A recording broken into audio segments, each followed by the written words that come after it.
प्रस्तुत है डॉक्टर पुष्पलता प्रताप के द्वारा लिखित पुस्तक यात्रा के पड़ाव का स्वर पाठ। स्वर डॉक्टर अतुल भटनागर का है।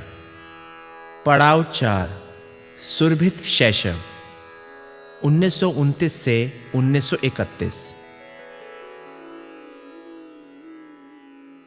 हमारी माँ बड़ी विधि विधान से सब त्योहार मनाती थीं और उसके अनुरूप कपड़े गहने पहनती थीं। नवरात्र की अष्टमी को कन्या लांगुरा जिमाती, शाम को पूजन हवन होता, देवी जी का छतुर चढ़ाया जाता, कढ़ी चावल बनता। बउआ कहानी कहती, एक देवी की कन्या थी, बागों में घूमा फिरती थी। राजा की सवारी आई तो डर के मारे पेड़ों पे चढ़ गई। राजा ने लाकर रानी बनाकर रखा। एक दिन वो गुड़िए पुतलियां खेलती फिरे थी। राजा जी ने पूछा, रानी जी क्या कर रही हो? डर के मारे कह दिया, मेरे पीहर से पाट पटंबर आया है, वही ब्योत रही हूं। एक दिन वो गट्टे खेल रही थी। राजा ने पूछा, रानी क्या कर रही हो? बोली, मेरे पीहर से हीरे मोती आए हैं, वही छाट रही हूं। राजा जी बोले, रानी जी तुम्हारा पीहर बड़ा अमीर है, हमें भी दिखाओ। रानी ने देवी जी से सवा पहर को पीहर मांगा है। राजा जी लश्कर लेकर पहुंचे। बड़ी आवभगत हुई है, पर रानी जी घर वापस चलने की जल्दी मचाती रहीं। किसी ने कहा, कैसी बेटी है, ससुराल जाने की जल्दी करे है। किसी ने कहा, वही बेटी अच्छी जो ससुराल संभाले, वही घोड़ा अच्छा जो थान संभाले। जल्दी जल्दी में राजा जी अपनी धोती भूल आए। आगे जाने पे याद आई तो सिपाही भेजा है। उनने वहां जाके देखा, ना महल ना बाग बगीचा। जंगल में पेड़ों पर धोती सूख रही है, घोड़ों की लीद पड़ी है। राजा जी ने यह सुनकर तलवार निकालकर खड़े हो गए। बोल, तूने जादू किया कि टोना? रानी बोली, राजा जी ना मैंने जादू किया ना टोना, मैं तो देवी की कन्या हूं, बागों में घूमती फिरूं थी, तुमने लाकर रानी बनाकर रखा। मैं गुड़िए पुतलिए खेल रही थी, गट्टे खेल रही थी, तुमने समझा मेरा पीहर बड़ा अमीर है। राजा जी ना मेरे पीहर ना मेरा सासरा, मैंने तो देवी जी से सवा पहर को पीहर मांगा था, अब मारो चाहे रखो। जैसी देवी जी ने उस पर कृपा की, सब पर कृपा करें। कथा के बीच में हम लोगों को हुंकारे भरने होते थे।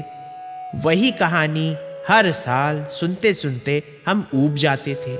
आंगन में दूर बैठकर कुछ अपना काम करते करते भी हूं करते जाते थे।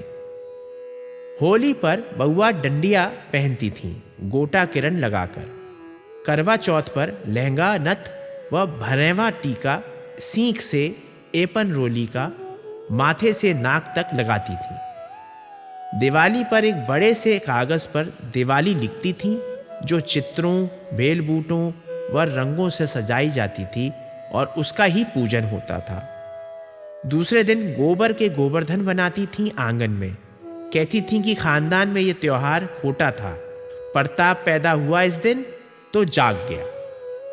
एक त्योहार पर ढोल लेकर गाती थी और घर की सब बहुओं के नाम जोड़ती जाती थीं, जैसे जगदम्ब कुंवर, छुट्टन कुंवर, दमयंत कुंवर, कृष्णा कुंवर, पैट कुंवर, कमलनी कुंवर, विमल कुंवर, ऐली कुंवर, तारा कुंवर ने लाल जायो। कोई बहू नहीं होती थी तब भी अकेले गाकर शगुन मनाती थी। जमीन पर बूंदे रखकर पूजा के लिए चित्र लिखती थीं, कुछ नहीं भूलती थीं। इस बार जब फिर तबादला हुआ तो हमारे पिताजी को पीले सिल्क के ऊपर छपाकर मढ़ाकर एक विदाई गीत मिला। हम लोग उसे दिन रात पढ़ते थे। शीशा टूटा झीना झपटी में, फिर न जाने वह सिल्क भी कहां खो गया। मुझे बड़ा दुख है कि मुझे वो कविता पूरी याद नहीं है, पर बाहर के लोग हमारे पिताजी को कैसा समझते थे, यह निम्नलिखित पंक्तियों से स्पष्ट हो जाएगा। हृदय विदीर्ण हो गया, सुना जभी संवाद, जाते हैं अवकाश पर श्रीयुत श्री प्रहलाद। महिमा श्री प्रहलाद की किस विद करों बखान, सुनने वाले चकित हों और गावें गुणगान।